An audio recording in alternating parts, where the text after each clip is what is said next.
네, 안녕하세요. 시사발전소 한지입니다. 자, 우리 삶을 의미있게 하는 것이 과연 무엇인가? 라는 주제로 이제 질문을 던졌을 때 여러분들은 무엇이 가장 삶의 의미가 있다라고 생각을 하시나요? 저한테 있어서는 삶의 의미라고 하는 것은 아무래도 가족이 되지 않을까 싶죠. 뭐 여러분들도 마찬가지시지 않을까 싶은데, 자, 우리나라 사람들이 이 삶의 의미라고 하는 것을 물질적 풍요를 1위로 선택을 했다라고 하는 다소 충격적인 조사 결과가 나왔다라는 그런 소식이 전해졌는데, 자, 관련된 기사 함께 보시면서 어떤 내용인지 함께 보도록 하겠습니다. 경향신문 기사입니다. 무엇이 삶의 의미 있게 하는가? 한국 유일하게 물질적 풍요 1위를 꼽았다라고 하는 것입니다. 자, 미국의 여론조사 기관 퓨리서치 센터는 한국을 포함해서 17개 선진국 성인 19,000명을 대상으로 해서 삶을 의미 있게 하는 것이 무엇인가를 조사를 해봤더니 삶을 의미 있게 만드는 원천 중 한 가지가 압도적으로 우세하다라는 것을 확인이 됐다라고 하죠. 특히 17개국 가운데 14개국에서 가족과 아이들을 가장 많이 꼽았다라고 하는데요.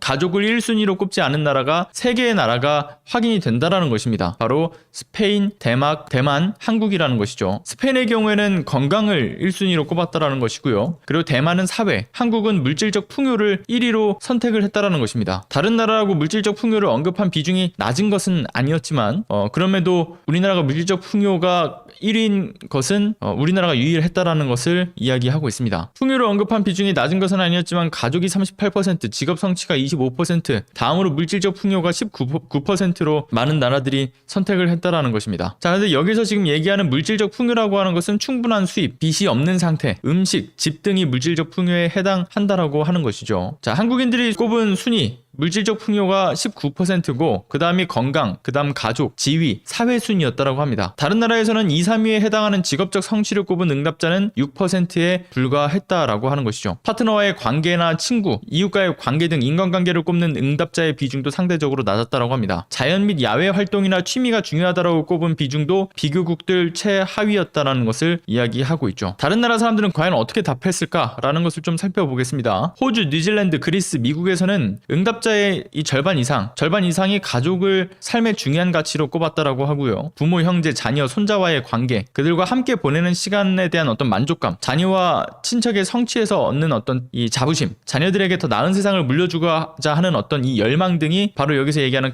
가족이라고 하는 것을 가장 중요한 가치로 꼽고 있는 내용들인 것이죠. 그에 반면에서 미국에서는 믿음이 가장 중요하다라는 응답자가 15%, 물론 우선순위로는 4위였지만 상위 5위의 응답 항목에 포함되는 국가는 미국이 유일했다고 합니다. 종교 생활을 중요시하는 미국의 문화적인 내용들을 녹여내고 있는 그러한 퍼센티지로 확인이 되는 것이죠. 자, 그에 반면에 대만과 싱가포르 응답자들의 경우에는 사회를 중시했는데 싱가포르 사회 안정을 중요한 가치로 꼽았고 독일, 프랑스, 인도 자국의 보건 시스템에 대한 자부심을 드러냈지만 사회를 인생의 유의미한 요인으로 꼽는 그 비중은 상대적으로 좀 낮았다라는 부분들도 이야기가 나오고 있죠. 이게 아무래도 그 나라의 생활권 문화에 대한 이야기를 많이 좀 녹여내고 있는 이 조사 결과가 아닌가 싶습니다. 자, 취미를 중요시하는 비중은 영국에서 가장 높았고 특별한 것보다 일반적인 것이 좋다는 응답 비율은 독일, 한국에서 가장 높았다라고 하죠. 자, 한국과 일본 한 가지 답변만 꼽은 비중이 높다라고 합니다. 한국은 62%, 일본은 59%, 응답자들은 인생의 의미를 더하는 요인으로 한 가지만 답하는 비율이 높았다라고 하고요. 물질적 풍요가 인생에서 중요하다라고 답한 사람들의 비중은 스페인 42%, 한국이 19%. 그러니까 스페인이 한국보다 조금 높긴 한데 이 항목이 한국에서 1위로 나온 것은 한국인들이 답변을 한 가지로만 언급을 했기 때문에 어쩔 수 없이 1위가 나왔다라는 점도 이야기하고 있죠.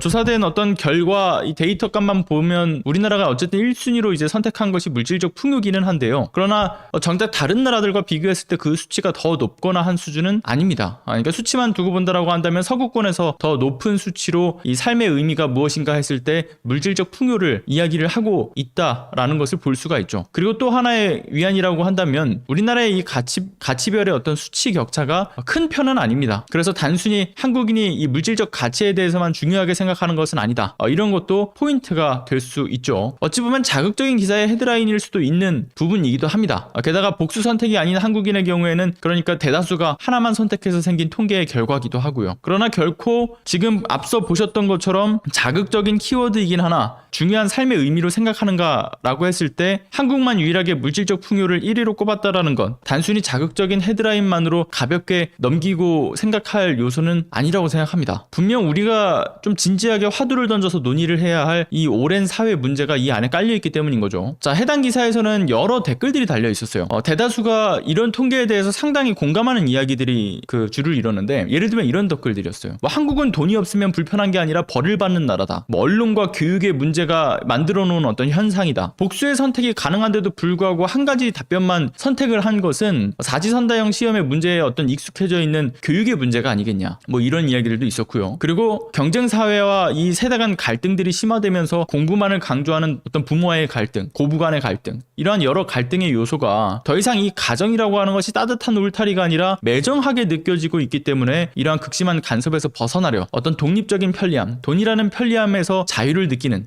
이런 것에 어떤 결과가 반영된 것이 아니냐, 상당히 슬픈 현실이 아니냐라는 이야기를 하시는 분들도 있었고요. 그리고 서구권에서 거주하고 있는 분이 또 이 댓글을 달아놓으셨는데 이런 이야기를 합니다. 서구권의 경우에는 인간 행복에 대해서 끊임없이 생각을 한대요. 저항력이고 뭐 돈이 없고 뭐 이렇더라도 각자가 자신이 추구하는 인생의 가치와 행복이 분명하고요, 끊임없이 생각을 한다라고 하죠. 심지어는 아주 어린애들이 아니고서야 난 몰라요 라는 답변은 잘 없다라고 합니다. 그러니까 누군가에게는 분명 틀린 답이 될 수는 있어도요, 그냥 자신의 가치관을 서슴없이 그냥 줄줄이 이야기를 한다라는 거예요. 행복해야 한다라는 것을 배웠고 자신이 말하는 가치가 무시당하지 않을 거라는 어떤 자신감이 있기 때문에 이걸 서슴없이 얘기할 수 있다라는 거죠. 무엇보다 각자의 이 가치관에 대해서, 이런 가치들에 대해서 서로가 무시하지 않는 사회가 만들어져 있다라는 거예요. 그러니까 우리나라의 경우는 이러한 행복과 인생의 어떤 가치가 삶의 포인트와는 멀어져 있는 것은 아니지, 그리고 그 가치에 대해서 어떤 이 사회 인식이 일률적으로 강박적으로 이런 행복을 추구했던 것은 아닌지, 행복이라고 하는 거에 대한 선택지가 적게 만들었던 것이죠. 뭐 그런 고민을 하게 만드는 이야기들인 겁니다. 자, 그리고 또 노년층과 청년층에서의 정치적 지향이 극단적으로 다른 이유가 바로 이러한 것이 아니겠느냐. 뭐 가족과 사회적인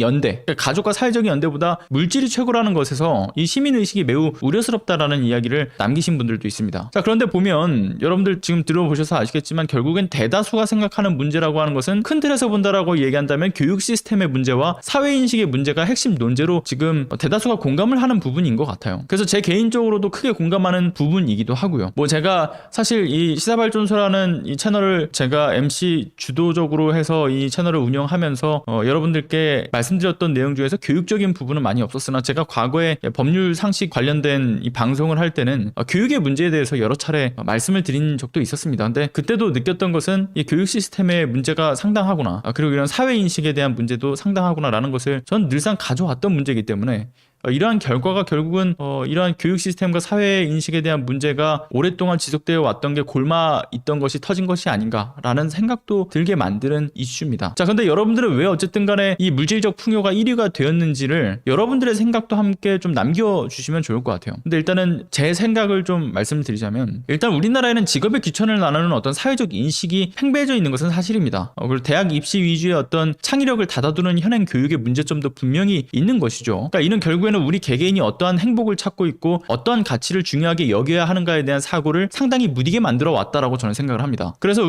과거에 왜 고도성장기를 통해서 뭐 산업의 역군이다, 경제성장의 영웅이다 라는 것을 그때 당시 외치던 당시 시기에 무엇이든 시키면 시키는 대로 일하는 어떤 일꾼이라든가 뭐 빠른 성장을 위한답시고 뭐 엘리트 만들기에 힘을 썼던 당시에 그 시대적 배경은 여전히 지워지지 않았다라고 보고요. 우리나라의 높은 교육열이라고 하는 것은 이러한 시대를 거쳐오면서 오히려 더 높은 장벽을 만들어서 굳건해지다 보니까 창의적이지 못한 비효율적인 교육 시스템이 고착화되어 버린 거라고 생각합니다. 자, 이런 굉장히 전문적이지도 못하고요, 본인들이 원치 않는 분야의 학습을 신경 써야 하는 형태로 무조건적으로 대학을 입학하기 위한 과정, 거기에만 목을 매게 하는 시스템이 만들어지게 된 거죠. 자, 결국에 이는 청년들이 굉장히 협소한 목적지를 향해서 나아가면서 정작 자신의 적성조차 파악하기 힘들게 만들어 왔다라고 봅니다. 그래서 제가 과거에 이제 제 얘기를 하자면 육군훈련소에 제가 조교로 있었습니다. 조교로 있으면서 마스터 조교라는 직함을 달고서, 그리고 또 이제 군 상담병으로 있으면서 그 당시 제 동기며 후임이며 뭐 가리지 않고 어쨌든 상담을 진행하면서 느꼈던 것은 무엇이었냐면요, 군 생활을 하면서도 여전히 자신의 꿈이 무엇인지를 모르겠다라는 이야기들이 대부분의 그 청년들의 공통된 고민이었습니다. 자, 그렇다라고 얘기한다면 왜 이 청년들이 자신의 적성을 찾지 못해 왔던 것일까? 이것은 제가 앞서 말씀드렸던 것처럼 교육 시스템의 문제에서 찾을 수 있다라고 봅니다. 자, 아무튼 이렇듯 뭔가 아이들을 서열화시키고 급을 나누는 교육의 행태, 그리고 사실상 찍어만 내는 이 공장형 인재라는 비판의 이야기에서는 이거는 뭐 빠지지 않고 세대를 거듭하고 시대를 거듭해 오면서 이야기가 나왔던 거 아니겠습니까? 자, 예를 들면 여러분들 이 그림을 보셨을지 모르겠지만요. 자, 그림 하나를 좀 보여드리겠습니다. 자, 이 그림을 보셨을지 모르겠습니다.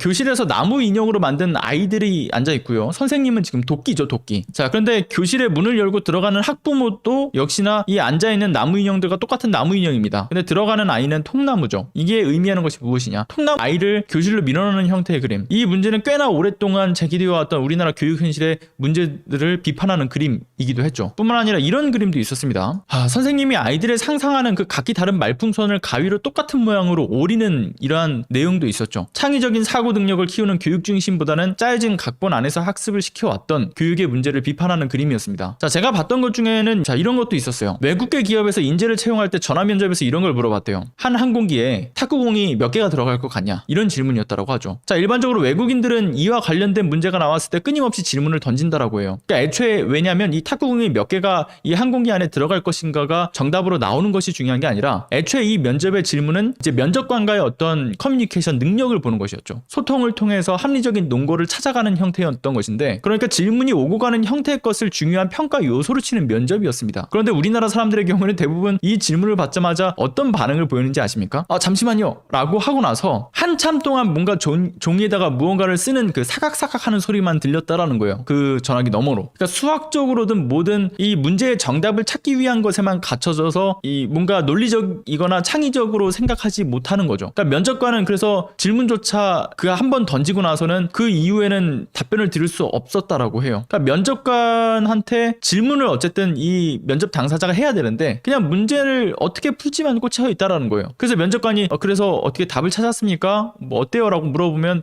문제 풀고 있으니까 조금 기다려보라고 이런 답변을 하기도 했다라고 하고요. 이게 현실인 겁니다. 자, 그리고 우리나라의 교육 변화가 또 쉽사리 이루어지지 못하는 이유가 또 뭡니까? 이 국영수 중심의 어떤 관성과 대입 문제도 있고, 그리고 기존의 어떤 체계를 바꾸게 되면 생기는 교사들의 어떤 수급 변동에 대한 문제도 있고, 교육 체계를 변화시킨다라고 하더라도 기존의 대학의 입시만을 바라본 학습의 본질적인 문제가 개선이 되지 않는다라고 한다면 대학 입시에 필요한 특정 분야에만 학생들이 쏠릴 수밖에 없는 문제는 여전히 남아 있겠죠. 그리고 교육부나 교육청에서 역시 이런 어떤 교육 체계를 바꾸려는 의지조차도 없었던 것도 문제이기도 합니다. 자, 그리고 해외 사례를 보게 되면 미국이라든가 핀란드 그리고 영국과 같은 경우에는 이제 고등학교만 보더라도요, 일반적으로 중고등학교 시스템 자체가 우리나라랑 크게 다릅니다. 그러니까 뭐 대학처럼 운영이 된다라고 하죠. 그러니까 자신들의 흥미와 수준에 맞는 과목을 선택해서 교육을 받을 수 있는 그런 어떤 교육 제도가 운영이 되는 곳들이 상당합니다. 그러니까 교육 자체가 그리고 토론 중심이기도 하죠. 그런데 이러한 교육의 변화가 이루어지지 못하는 데는 또 우리나라 사회 인식의 문제가 큰 축을 차지하고 있어서이기도 합니다. 자, 우리나라의 행복의 기준이라고 하는 것은 고된 노동을 하는 것이 아니라 펜을 잡는 것이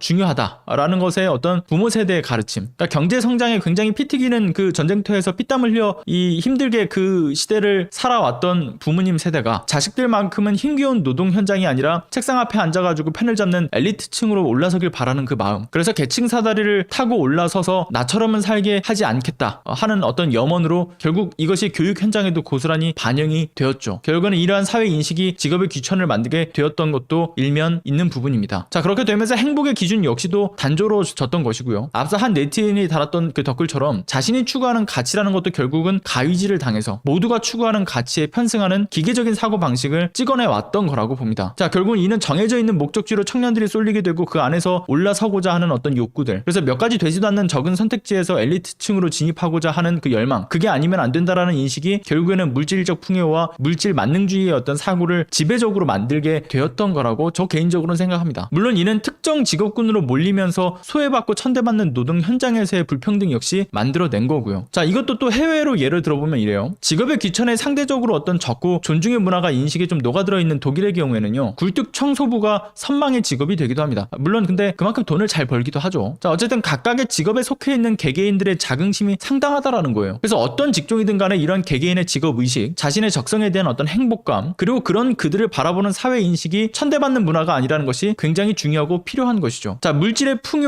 풍요라는 것은요, 경제적인 요소만으로 평가할 수 있는 내용은 결코 아니라고 생각합니다. 그러니까 왜 이 많은 한국인들이 삶의 의미에서 1위로 물질적 풍요를 정했는가? 결국에는 이것은 단순한 경제적인 여건 때문이 아니라 결국에는 직업의 귀천을 만들고 있는 특정 직업으로의 선택을 강요받는 사회가 만들어내왔던 어두운 우리 사회의 이면임을 우리는 인식을 해야 되지 않을까라는 개인적인 생각이 드는 그러한 어떤 통계였다 라고 생각을 하고요. 그리고 여러분들께서 생각하셨을 때는 여러분들 각자가 무엇이 삶의 의미가 있게 하는 것인지 이 질문에 대해서 스스로에게도 던져보시는 기회가 되셨으면 좋겠습니다. 또 앞서 보셨던 물질의 풍요가 우리나라 사람들이 가장 많이 선택한, 그러니까 1위로 차지하게 된 그 이유는 또 무엇일까? 이 또한 여러분들께 또 질문을 스스로 던져보시는 것도 함께 고민을 해보시는 시간이 되었으면 좋겠습니다. 제 개인적으로는 이 질문을 던졌을 때, 그리고 이제 물질적 풍요가 1위를 차지한 것을 보게 되면 분명 어떤 삶에 있어서 가장 큰 불안 요소임은 분명 물질적 풍요가 분명하다라고 생각합니다. 그러니까 불안 요소죠. 그러나 불안 요소일 뿐이지 삶의 의미가 되지는 않는다라고 전 개인적으로 생각합니다. 결국 경제적인 풍요라고 하는 것은 내 가족을 위함의 목적을 두고 있는 것이지 않나. 그리고 이 통계가 다른 의미에서는 개인적으로 이런 부분에서 참 씁쓸하게 만든다라는 생각이 드는 통계이지 않나 싶습니다. 중요하게 인식하고 던져봐야 될 화두이지 않을까라는 생각이 들어서 이 삶의 의미에 대해서 많은 분들이 생각하고 고민하시는 분들이 있지는 않을 거라고 생각합니다. 늘상 생각하는 주제는 아니죠. 근데 이 기회에 함께 생각해보는 또 시간이 되었으면 좋겠다는 생각으로 말씀드렸고요. 자, 그러면 저는 다음 방송에서 찾아뵙는 것으로 하고요. 네, 들어가 보도록 하겠습니다. 감사합니다. 들어가 보겠습니다.